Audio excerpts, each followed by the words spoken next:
Hi hello ಎಲ್ಲರಿಗೂ ನಮಸ್ಕಾರ. Welcome back to the channel Anu blog in Kannada. ಬೆಳಗ್ಗೆ ಸ್ವಲ್ಪ ಲೇಟ್ ಆಯ್ತು ಇದ್ದಿದ್ದು, ಯಾಕಂದ್ರೆ ನೆನ್ನೆ ಶೂಟ್ಸ್ ಎಲ್ಲ ಇತ್ತು. ಹಾಗಾಗಿ ಸುರಿಮಾ ಎಲ್ಲ ಮನೆ ಕ್ಲೀನ್ ಮಾಡ್ಕೊಳ್ತಿದ್ದಾರೆ. ಪದ್ದು ಬಂದು ಒಂದು ರೌಂಡ್ ಕ್ಲೀನ್ ಮಾಡಿ ಹೋಗಿದ್ದಾರೆ ಹೊರಿಸ್ಬಿಟ್ಟು. ಬಟ್ ಆದರೂ ತುಂಬ ಮೆಸ್ಸಿ ಆಗಿತ್ತು, ಎಲ್ಲ ಕ್ಲೀನ್ ಮಾಡ್ತಾ ಇದ್ದೀವಿ. ಬನ್ನಿ ಈಗ ತೋರಣಕ್ಕೆಲ್ಲ ರೆಡಿ ಮಾಡ್ಕೊಳ್ತಿದ್ದಾರೆ. ಈಗ ಇಲ್ಲಿ ನೀವು ನೋಡ್ತಾ ಇರ್ಬೋದು, ತೋರಣಕ್ಕೆ ಎಲ್ಲ ಎಲೆ ಕಿತ್ಕೊಂಡು ಬಂದಿದ್ದಾರೆ. ಇದು ಬಂದು ನಮ್ಮ ಹೊಸ ಸೈಟಲ್ಲಿ ಕಿತ್ಕೊಂಡು ಬಂದಿರೋದು. ಆಕ್ಚುಲಿ ನಾವು ಹೊಸ ಸೈಟ್ ಬಗ್ಗೆ ಹೇಳಲೇ ಇಲ್ಲ. ಕಿತ್ಕೊಂಡು ಬಂದಿರೋದು ಹೌದಲ್ಲ, ಫ್ರೆಶ್. ಯಾಕೆಂದ್ರೆ ಬೇರೆ ಕಡೆ ಎಲ್ಲ ಧೂಳು ಬಿದ್ದಿರುತ್ತೆ. ಹೌದು, ನಮ್ಮ ಸೈಟ್ ಹತ್ರ ಧೂಳು ಇಲ್ಲ, ಏನಿಲ್ಲ, ಚೆನ್ನಾಗಿದೆ. ಸೊ ಇಲ್ಲಿ ಎಳೆಯಾದ ಎಲೆಗಳನ್ನೆಲ್ಲ ತೆಗೆದು ಈ ರೀತಿ ಕಟ್ ಮಾಡಿ ಬಿಡಿಸಿ ಇಟ್ಕೋತಿದ್ದಾರೆ ತೊಟ್ಟ ಸಮೇತ. ಆಕ್ಚುಲಿ ಇದು ಯುಗಾದಿ ನಮ್ಮ ದೊಡ್ಡ ಹಬ್ಬ. ನೋಡಿ ಹಿಂಗ್ ತಗೊಂಡು ಹಿಂದೆಯಿಂದ ಈ ರೀತಿ ಚುಚ್ಕೊಳ್ಳೋದು. ಕಡ್ಡಿಲ್ ಮಾಡ್ತಾರೆ ಅಥವಾ ಸ್ಟ್ಯಾಪ್ಲರ್ ಅಲ್ಲಿ ಮಾಡ್ತಾರೆ. ಬಟ್ ನಾವು ಎಳೆ ಎಲೆಯಲ್ಲಿ ಈ ರೀತಿ ಫೋಲ್ಡ್ ಮಾಡಿ ಚುಚ್ಚಿ ಮಾಡ್ತಾ ಇದೀವಿ. ಸೊ ದಟ್ ಅವಾಗ ಚೆನ್ನಾಗಿರತ್ತೆ ಅಂತ ಹೇಳಿ. ನೋಡಿ, ಕಷ್ಟನೂ ಆಗಲ್ಲ, ಈಸಿ. ತೋರಣ ಮನೇಲಿ ಎಷ್ಟು ಬಾಗ್ಲಿದೆ ಆ ಬಾಗ್ಲಿಗೆಲ್ಲ ತೋರಣ ಹಾಕೋಂತ ವಾಡಿಕೆ. ಇಲ್ಲಪ್ಪ ನಾನು ಎಂಟ್ರೆನ್ಸ್ ಮಾತ್ರ ತೋರಣ ಹಾಕ್ತೀನಿ ಅಂದ್ರೂ ಕೂಡ ಹಾಕ್ಬೋದು. ಸೊ ಹ್ಯಾಪಿ ಯುಗಾದಿ ಸ್ನೇಹಿತರೆ. ಎಲ್ಲ ಎಣ್ಣೆ ಹಚ್ಕೊಂಡು ಸ್ನಾನ ಮಾಡಿದ್ರ. ನಮ್ಮ ಮನೇಲಿ ಇನ್ನೂ ನೋಡಿ ಯಾರು ಎದ್ದು ಸ್ನಾನಕ್ಕೆ ಹೋಗಿಲ್ಲ, ಎಣ್ಣೆ ಹಚ್ಚಿಲ್ಲ ನಾನು ಇನ್ನೂ ಯಾರಿಗೂ. ಸೊ ಇಲ್ಲಿ ನಾನು ಫಸ್ಟ್ ತೋರಣಕ್ಕೆಲ್ಲ ರೆಡಿ ಮಾಡ್ಕೊಳ್ತಾ ಇದೀವಿ. ನೋಡಿ ಈ ರೀತಿ ಸಾಮಾನ್ಯವಾಗಿ ಏನ್ ಮಾಡ್ತಾರೆ ಅಂದ್ರೆ, ಕೆಲವರೆಲ್ಲ ಸ್ಟ್ಯಾಪ್ಲರ್ ಅಲ್ಲಿ ಸ್ಟ್ಯಾಪ್ ಮಾಡ್ತಾರೆ, ಪೊರ್ಕೆ ಕಡ್ಡಿನಲ್ಲಿ ಚುಚ್ತಾರೆ. ಬಟ್ ನಾನಿಲ್ಲಿ ಆ ರೀತಿ ಮಾಡ್ತಾ ಇಲ್ಲ. ತುಂಬಾ ಸಿಂಪಲ್ ಆಗಿ ನೋಡಿ ಈ ರೀತಿ ಮಾಡ್ಕೊಳ್ತಾ ಇದ್ದೀನಿ. ಯುಗಾದಿ ಹಬ್ಬದ ದಿನ ಸಾಮಾನ್ಯವಾಗಿ ಎಣ್ಣೆ ಸ್ನಾನ ಮಾಡೋದು ಕಂಪಲ್ಸರಿ. ಯಾಕಪ್ಪ ಅಂದರೆ ಸ್ನೇಹಿತರೆ, ಹಿರೀಕರು ಇದು ಬಿಸಿಲು ಜಾಸ್ತಿ ಆಗುವಂಥ ಕಾಲ, ತುಂಬ ಜಾಸ್ತಿ ಬಿಸಿಲಿರುತ್ತೆ. ಸೊ ಹಾಗಾಗಿ ಈ ಹರಳೆಣ್ಣೆ ನಮ್ಮ ದೇಹನ ತಂಪು ಮಾಡಲಿಕ್ಕೆ ಸಹಾಯ ಮಾಡುತ್ತೆ. ಅದೇ ನಾವು ಇಂಟೇಕಾಗಿ ತೊಗೊಂಡ್ರೆ ಹರಳೆಣ್ಣೆ ಉಷ್ಣತೆಯನ್ನು ಜಾಸ್ತಿ ಮಾಡುತ್ತೆ. ಸೊ ದೇಹಕ್ಕೆ ಎಲ್ಲ ಭಾಗಕ್ಕೂ ಅಪ್ಲೈ ಮಾಡೋದ್ರಿಂದ ಮೂಳೆಗಳ ಸವೆತ ಕೂಡ ಕಡಿಮೆ ಆಗ್ತಾ ಬರುತ್ತೆ, ಸ್ಕಿನ್ ಚೆನ್ನಾಗಿ ಗ್ಲೋ ಆಗುತ್ತೆ, ಹಾಗೆ ಜಾಯಿಂಟ್ಸ್ಗಳು ಫ್ರೀಯಾಗಿ ಮೂವ್ ಆಗುತ್ತೆ ಅನ್ನೋದು ಕೂಡ ಒಂದು ಸೈಂಟಿಫಿಕ್ ರೀಸನ್ನು. ಜಸ್ಟ್ ಸ್ನಾನ ಮಾಡ್ಕೊಂಡು ಫ್ರೆಶ್ ಅಪ್ ಆಗಿ ಬಂದಿದ್ದೀನಿ. ಈಗ ಸೀರೆ ಎಲ್ಲ ಉಟ್ಕೊಂಡಿದ್ದೀನಿ. ಸುನಿಮಾ ಸ್ವಲ್ಪ ನಂಗೆ ಇನ್ನೂ ಹೆಲ್ಪ್ ಮಾಡ್ತಾನೆ ಇದ್ದಾರೆ. ತುಂಬ ದಿನ ಆಗಿತ್ತು ಮನೆ ಕ್ಲೀನ್ ಮಾಡಿ, ಶೂಟ್ಸು, ಹೊರಗಡೆ ಅಲ್ಲಿ ಇಲ್ಲಿ ಓದ್ತಾ ಹೋಗೋದೇ ಆಗಿತ್ತು. ಬಿಲ್ಡಿಂಗು ಸ್ವಲ್ಪ ಇದೆ ಕೆಲಸ. ಅಡುಗೆ ಮನೆ ಫುಲ್ ಕ್ಲೀನ್ ಆಗೋಗಿದೆ. ಹಾಲು, ಡೈನಿಂಗ್ ಹಾಲ್ ಅಂತೂ ಫುಲ್ ಕ್ಲೀನ್ ಆಗಿದೆ. ಎಲ್ಲ ಬರೀ ಫ್ರೂಟ್ಸ್ ಮಾತ್ರ ಇದೆ, ನೋಡ್ತಾ ಇರ್ಬೋದು. ನಮ್ಮನೇಲಿ ಹಾಗೆ ಒಂದ್ಸತಿ ತಂದರೆ ಫ್ರೂಟ್ಸ್ನ 1 ವೀಕ್ ಆಗೋಷ್ಟು ತಂದ್ಬಿಡ್ತಾರೆ. ಬಟ್ ಈಚೆ ನೀಟಿರ್ತೀವಿ, ಹೋಗ್ತಾ ಬರ್ತಾ ತಿನ್ಲಿ ಹುಡುಗರು ಅಂತ. ಬಟ್ ಹುಡುಗರು ತಿನ್ನೋದೇ ಇಲ್ಲ ಸರಿಗೆ ಇತ್ತೀಚೆಗಂತೂ. ಸೊ ಇದು ನನ್ನ ಸ್ಯಾರಿ. ಸೊ ವೆಲ್ವೆಟ್ ಬ್ಲೌಸನ್ನು ಹಾಕೊಂಡು ಮೇಕಪ್ ಆಗಿದೆ. ಈಗ ಮೇಕಪ್ ಫಿಕ್ಸರ್ ಅಲ್ಲಿ ನಾನು ಸ್ಪ್ರೇ ಮಾಡ್ಕೋಬೇಕು. ಯಾಕಪ್ಪ ಅಂದ್ರೆ ಲಾಂಗ್ ಲಾಸ್ಟ್ ಇರಬೇಕು ಮೇಕಪ್ ಅಂದ್ರೆ makeup fixer must and should. So ಅವಾಗ ಏನಾಗುತ್ತೆ ಅಂದ್ರೆ ನಿಮ್ಮ ಮೇಕಪ್ ಹಾಳಾಗೋದಿಲ್ಲ, ಹಾಗೆ ಇರುತ್ತೆ. ಸೊ ಈಗ ದೇವ್ರ ಮನೆಗೆ ಹೋಗಿ ಪೂಜೆ ಮಾಡಬೇಕು. ಹಾಗೆ ದೇವ್ರ ಸಾಮಾನು ಬೆಳಗದಿದೆ, ಎಲ್ಲ ಸುನಿಮಾ ತೆಗೆದು ಈಚೆಗೆ ಇಟ್ಕೊಟ್ಟಿದ್ದಾರೆ. ದೀಕ್ಷಿತಾ ರೆಡಿ ಆಗ್ತಿದ್ದಾಳೆ. ಅವಳಿಗೆ ಹುಷಾರಿಲ್ಲ, ತುಂಬ ಓದಿ ಯಾಕೋ ಸ್ವಲ್ಪ ಅವಳಿಗೆ ಆರೋಗ್ಯ ಸರಿಗಿಲ್ಲ. ಸೊ ಈಗ ದೇವ್ರ ಸಾಮಾನು ಬೆಳಗ್ಬಿಟ್ಟು ನಂತರ ಸಿಗ್ತೀನಿ. ದೇವ್ರ ಸಾಮಾನೆಲ್ಲ ಸೈಡ್ಗೆ ತಿಟ್ಬಿಟ್ಟು ಈ ರೀತಿ ಪೀಠ ಇದೆ ನೋಡಿ, ಆ ಪೀಠ ಮತ್ತು ಕೆಳಗಡೆ ಸ್ಲ್ಯಾಬು ಎಲ್ಲನೂ ಕೂಡ ನಾನು ಸಬೀನಾ ಹಾಕಿ ನೀಟಾಗಿ ವಾಶ್ ಮಾಡ್ಕೊಳ್ತೀನಿ, ಸೋಪ್ ಆಯಿಲಲ್ಲಿ ಮತ್ತು ಸಬೀನಾದಲ್ಲಿ. ಸೊ ಇದು ಸಿಲ್ವರ್ ಕಲರ್ ಆಗಿರೋದ್ರಿಂದ ಸಬೀನಾದಲ್ಲಿ ಚೆನ್ನಾಗಿ ಹೋಗುತ್ತೆ, ಇಲ್ಲಾಂದರೆ ಹೋಗೋದಿಲ್ಲ. ಸೊ ಹಾಗಾಗಿ ಚೆನ್ನಾಗಿ ಇದನ್ನೆಲ್ಲ ಉಜ್ಕೊಳ್ತಾ ಇದ್ದೀನಿ. ಇವನ್ ನಾನು ಟೈಲ್ಸ್ ಮೇಲ್ಗಡೆ ಕೂಡ ನೀಟಾಗಿ ಸಬೀನಾದಲ್ಲಿ ಮತ್ತು ಸೋಪ್ ಆಯಿಲಲ್ಲಿ ವಾಶ್ ಮಾಡ್ಕೊಳ್ತೀನಿ.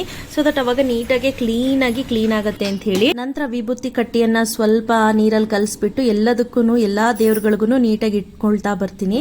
ಸೊ ಇಲ್ಲಿ ನೀವು ನೋಡ್ತಾ ಇರ್ಬೋದು, ನಾನು ಶ್ರೀಗಂಧ ಮತ್ತು ವಿಭೂತಿ ಕಟ್ಟಿ ಎರಡನ್ನೂ ಕೂಡ ಗಂಧದ ಕೈ ತೇಯೋಕಲ್ಲಲ್ಲಿ ತೇಯ್ಕೊಂಡು ಎಲ್ಲ ನೀಟಾಗಿ ಇಟ್ಕೊಂಡು ಬರ್ತಿದ್ದೀನಿ. ಈಗ ಹೂವನ ಹಾಗೆ ನೀಟಾಗಿ ಎಲ್ಲ ದೇವ್ರುಗಳ ಮೇಲೂ ಕೂಡ ಹೂವನ ಇಡ್ತೀನಿ. ನಾನಿಲ್ಲಿ ಕಳಸಕ್ಕೆ ಇವತ್ತು ಮಾವಿನ ಎಲೆಯನ್ನು ಹಾಕ್ತಾ ಇದ್ದೀನಿ. ಮಾವಿನ ಎಲೆ ಚೆನ್ನಾಗಿ ಕಾಣುತ್ತೆ ಅಂತೇಳಿ ಮಾವಿನ ಎಲೆ ಇಟ್ಟೆ. ಆ ನಂತರ ದೀಪ ಅಂಟಿಸಿ ಪೂಜೆನ ಶುರು ಮಾಡ್ತೀನಿ ಸ್ನೇಹಿತರೆ. ಸಾಮಾನ್ಯವಾಗಿ ನಮ್ಮ ಮನೇಲಿ ಪೂಜೆ ಮಾಡೋದು ಸುನಿಮಾ ಅಥವಾ ದೀಕ್ಷಾ. ನಾನು ತುಂಬ ಅಂದರೆ ತುಂಬಾ ಕಡಿಮೆ ಸ್ನೇಹಿತರೆ, ಆದಷ್ಟು ಕಡಿಮೆ ನಾನು ಪೂಜೆ ಮಾಡೋದು. ನಾನು ಯಾವಾಗಲೂ ಹಬ್ಬ ಹರಿದಿನಗಳಲ್ಲಷ್ಟೇ ನಾನು ಪೂಜೆ ಮಾಡ್ತೀನಿ.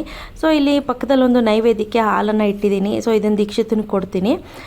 ಈಗ ನೋಡಿ ಪೂಜೆ ಎಲ್ಲ ಆಯಿತು ಸ್ನೇಹಿತರೆ. ಆನಂತರ ಹೊಸ್ಲು ಪೂಜೆ ಮಾಡಬೇಕು. ಹೊಸ್ಲು ಪೂಜೆನೂ ಮಾಡ್ತೀನಿ ನಾನು ಅಷ್ಟೇ. ಹೊಸ್ಲು ಪೂಜೆನೂ ಅಷ್ಟೇ ನನಗೆ ಯಾವಾಗ ಟೈಮ್ ಆಗುತ್ತೆ ಅವಾಗ ಮಾಡ್ತೀನಿ. ಬಟ್ ಆದರೆ ದೇವ್ರನ್ನ ನಾನು ಮನಸ್ಸಲ್ಲಿ ಯಾವಾಗಲೂ ನೆನೆಯೋದೊಂದೇ.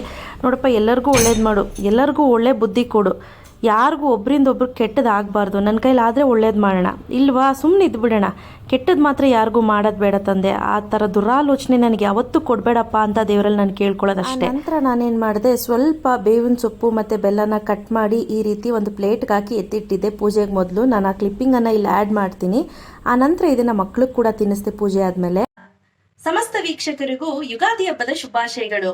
ಬೇವು ಬೆಲ್ಲ ತಿಂದು ಎಲ್ಲರೂ ಸುಖ ದುಃಖನ ಸಮನಾಗಿ ಹಂಚಿಕೊಂಡು ಜೀವನ ಸಾಗಿಸೋಣ. ದೇವ್ರು ಒಳ್ಳೇದು ಮಾಡಲಿ. ಸ್ನೇಹಿತರೆ, ಪೂಜೆ ಎಲ್ಲ ಮುಗೀತು. ಈಗ ಸಚ್ಚಿತ್ಗೆ ಸುನಿಮಾಗೆ ಎಲ್ಲರಿಗೂ ಸ್ವಲ್ಪ ಬೇವು ಬೆಲ್ಲ ತಿನ್ಸೋಣ ಅಂತ ಅಂದ್ಕೊಂಡಿದ್ದೀನಿ. ಸುನಿಮಾ ಇನ್ನೂ ಕ್ಲೀನ್ ಮಾಡೋದ್ರಲ್ಲೇ ಇದ್ದಾರೆ, ಫುಲ್ ಕ್ಲೀನಿಂಗ್ ಬಿದ್ದುಬಿಟ್ಟಿದ್ದಾರೆ. ಎಸ್, ಬನ್ನಿ. ಸೊ ಮಕ್ಳಿಗೂ ಅಷ್ಟೇ ಬೇವು ಬೆಲ್ಲ ತಿನ್ನಿಸ್ತಾ ಇದ್ದೀನಿ. ಹ್ಯಾಪಿ ಯುಗಾದಿ. ನಂತರ ಎಲ್ಲರಿಗೂ ಕೂಡ ಬೇವು ಬೆಲ್ಲನ ತಿನ್ನಿಸ್ದೆ. ಆ ನಂತರ ಸಚ್ಚಿತ್ತು ಕ್ಯಾಂಡೀಸ್ ಮಾಡಿದ್ದ, ಐಸ್ ಕ್ಯಾಂಡೀಸ್. ಸೊ ಎಲ್ಲರಿಗೂ ಕೂಡ ಐಸ್ ಕ್ಯಾಂಡಿ ಅವ್ನ ಫ್ರೆಂಡ್ಸ್ನೆಲ್ಲ ಕರೆದು ಐಸ್ ಕ್ಯಾಂಡೀಸ್ನ ಕೊಟ್ಟ.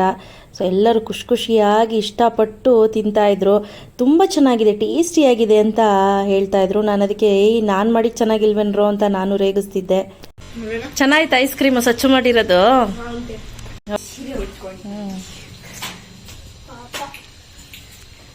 ಮೇಕಪ್ ಮಾಡಿದ್ರೆ ಲಿಪ್ಸ್ಟಿಕ್ ಮಾತ್ರ ಬಳಕಬಿಡೋದು. ಬರೀ ಬೇವ್ ಹಾಕೋದು. ಬೆಲ್ಲ ನಮ್ಮಪ್ಪನೇ ಇಲ್ವಾ? ಇನ್ಯಾವ ಬೆಲ್ಲ ಬೇಕು ಹೇಳಿ ನಿಮ್ಗೆ? ಎಸ್, ಈಗ ಆಲ್ರೆಡಿ ಪೂಜೆ ಎಲ್ಲ ಆಯ್ತು. ನಂತರ ಲೇಟಾಗಿ ಸ್ವಲ್ಪ ಒಬ್ಬಟ್ಟು ಮಾಡ್ತಾ ಇದ್ದೀನಿ. ಹುಡುಗರಿಗೆಲ್ಲ ಫಸ್ಟ್ ಪೂಜೆ ಆಗೋ ಮೊದಲೇ ಅವರಿಬ್ಬರಿಗೆ ಟಿಫನ್ ಮಾಡಿಸಿದ್ದೆ. ಸೊ ಈಗ ನೋಡಿ ಎಷ್ಟು ಚೆನ್ನಾಗಿ ತುಂಬಾ ಸ್ಮೂತ್ ಆಗಿ ಬಂದಿದೆ.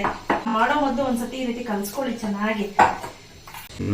ರೆಡಿ ಮಾಡಿ ನಮ್ ಪಾರ್ವತಿ ಆಂಟಿ, ಭಾಗ್ಯಮ್ಮ ಎಲ್ಲ ಎಷ್ಟು ದಿನದಿಂದ ಮನೆ ಕ್ಲೀನ್ ಮಾಡ್ತಾವ್ರೆ.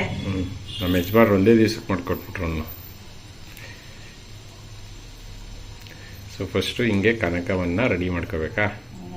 ನಾನ್ ಸ್ವಲ್ಪ ಆಟ ಆಡ್ತಾ ಇದ್ದೀನಿ. ಹೌದು, ಗೊತ್ತಿಲ್ಲ, ಮಮ್ಮಿ ಡ್ಯಾಡಿ ಬರಬಹುದು. ನೋಡಿ ಹಿಂಗೆ ಆಯ್ತಾ, ಕವರ್ ಮಾಡ್ಕೋತಾ ಹೂರ್ಣ ಹಾಕ್ಬಿಟ್ಟು ಕವರ್ ಮಾಡ್ಕೋಬೇಕು.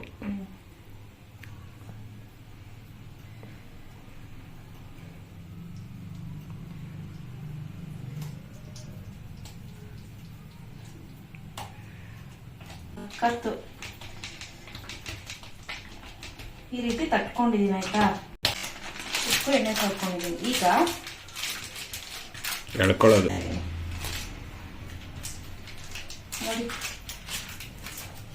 ಹಿಂಗೆ. ಇಲ್ಲೂ ನೀಟಾಗಿ ಸಂಪೂರ್ಣವಾಗಿ ಎಲ್ಲ ಇದೆ. ಇನ್ನೂ ತೆಳ್ಳಗೆ ಇಳಿಬಹುದು ಸ್ನೇಹಿತರೆ, ಬಟ್ ನಾನೇ ಎಳಿತಾ ಇಲ್ಲ, ಸಾಕಿಷ್ಟು ಆಯ್ತಾ. ನೋಡಿ ಈ ರೀತಿ ಎತ್ಬಿಟ್ಟು ಚೆನ್ನಾಗಿ ಹೇಗೂ ಹಂಚ್ಕಾಗಿ ಒಬ್ಬಟ್ಟು ಬೇಯಿಸ್ಬೇಕಾದ್ರೂ ಅಷ್ಟೇ ಲೋ ಫ್ಲೇಮಲ್ಲಿ ಮಾಡಬೇಡಿ. ಸುಮಾರು ಜನ ಲೋ ಫ್ಲೇಮಲ್ಲಿ ಮಾಡಕ್ ಹೋಗ್ತಾರೆ, ಅದು ತಪ್ಪು. ಸೊ ಆದಷ್ಟು ಹೈ ಫ್ಲೇಮಲ್ಲೇನೆ ಮಾಡ್ಕೋಬೇಕು. ನೋಡಿ ಈ ರೀತಿ ಇಳ್ಕೋಬೇಕಾಯ್ತಾ. ಎತ್ಬಿಟ್ಟು ನೋಡಿ ನಿಧಾನಕ್ಕೆ. ಸೊ ಅದಾಗ್ತಿದ್ದಂಗೆನೆ ಇನ್ನೊಂದು ಕನಕ ಇಟ್ಟು ಪೂರ್ಣ ಸಿದ್ಧ ಮಾಡಿ ಇಟ್ಕೊಂಡ್ಬಿಡ್ತೀನಿ. ಹೌದು, ಫ್ಲಿಪ್ ಮಾಡಬೇಡಿ, ಸ್ವಲ್ಪ ಪ್ರತಿ ವರ್ಷ ಕೆಂಗೇರಿಯಲ್ಲಿ ಇರ್ತಿದ್ದ ನೀನು ಹಬ್ಬಕ್ಕೆ? ರಾಮನಗರಕ್ಕೆ ಇರ್ತಿದ್ದೆ. ರಾಮನಗರ ಕೊಟ್ಟೋಗ್ತಿದ್ದೆ ಅಲ್ವಾ? ಸೊ ಈಗ ಸಿದ್ಧವಾಗಿದೆ. ಸಾಮಾನ್ಯವಾಗಿ ಈ ರೀತಿ ಇಟ್ಕೊಂಡು ಎತ್ತಿದ್ರೆ ಹೋಳಿಗೆ ಕಿತ್ತೋಗೋದಿಲ್ಲ. ಸೊ ಆಯ್ತಾ, ಮಗ್ಚಾಕ್ಬೇಕಾದ್ರೂ ಅಷ್ಟೇ ಈ ರೀತಿ ಇಟ್ಕೊಂಡು ಮಗ್ಚಾಕ್ಬೇಕು. ಎತ್ತಬೇಕಾದ್ರೆ ಬೇಕಂದ್ರೆ ಈ ರೀತಿ ಇಟ್ಕೊಂಡು ಎತ್ಕೊಳ್ಳಿ, ಹೋಳಿಗೆ ಕೀಳೋದಿಲ್ಲ. ಸೊ ಒಬ್ಬಟ್ಟು ಸಿದ್ಧ ಆಯ್ತು. ನೆಕ್ಸ್ಟ್ ಒಬ್ಬಟ್ಟು ನಾನು ಸ್ವಲ್ಪ ಕೈಯಲ್ಲಿ ತಟ್ಬಿಟ್ಟು ಆಸ್ ಯೂಶುವಲ್ ಪೇಪರ್ನ ಮುಚ್ಚಿರ್ತೀನಿ. ಸೊ ಇನ್ನೊಂದು ಇಲ್ಲಿ ಹೇಳ್ಕೊಡ್ತೀನಿ ನೋಡಿ, ಈ ರೀತಿ ನ್ಯೂ ಮೆಥಡ್. ಅದು ಓಲ್ಡ್ ಟ್ರೆಡಿಷನಲ್ ಮೆಥಡ್. ಇನ್ನೂ ಒಂದೆರಡು ಮೂರು ಮೆಥಡ್ ಇದಾವ. ಎರಡೇ ಬೆರಳಲ್ಲಿ ಎಳಿತಾರೆ ಸುಮ್ಮನೆ, ಅದನ್ನು ಮಾಡ್ಬೋದು. ಅದು ಒಂದು ಮೆಥಡ್. ನೋಡಿ ಇದು ಒಬ್ಬಟ್ಟು ಸಪ್ರೇಟ್, ಹೂರ್ಣ ಸಪ್ರೇಟ್ ಹಾಕಿಲ್ಲ. ಸಾಮಾನ್ಯವಾಗಿ ಒಬ್ಬಟ್ಟನ್ನ ಕೆಲವ್ರಿಗೆ ಬಿಸಿ ಬಿಸಿ ತಿನ್ನೋದಕ್ಕೆ ಇಷ್ಟ, ಕೆಲವ್ರು ತಣ್ಣಗೆ ಹಾಕಿ ತಿನ್ನೋದಕ್ಕೆ ಇಷ್ಟ. ನಿಮ್ಗೆ ಯಾವ ಥರ ಇಷ್ಟ ಅನುಪಮ? ನಾನು ಅನುಪಮ ಅಂತಾನು ಕರಿತೀನಿ, ಅನು ಅಂತಾನು ಕರಿತೀನಿ. ನನ್ನ ಹೆಂಡತಿ ನನ್ನ ಇಷ್ಟ.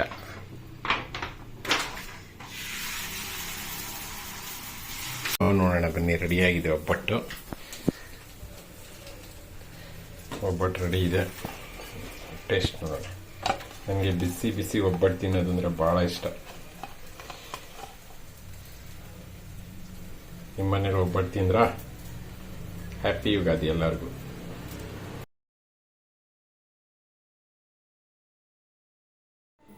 ಆ ನಂತರ ಎಲ್ಲ ಬಡಿಸೋಣ ಅಂಥೇಳಿ ಬಡಿಸ್ತಾ ಇದ್ದೀನಿ ಎಲೆಗೆ. ಒಬ್ಬಟ್ಟು ಇದೆ, ಅದ್ರ ಜೊತೆಗೆ ಒಂದು ಥರ ಪಲ್ಯ, ತುಪ್ಪ ಇದೆ. ಈಗೇನಿವತ್ತು ವಿಶೇಷ? ಉಪ್ಪಿಟ್ಟು, ಚಿತ್ರಾನ್ನ ಒಬ್ರಿಗೆ, ಉಪ್ಪಿಟ್ಟು ಒಬ್ರಿಗೆ. ಅವಳು ನನಗೆ ಚಿತ್ರಾನ್ನ ಬೇಡ ಅಂದ್ಲು, ಅದಕ್ಕೆ.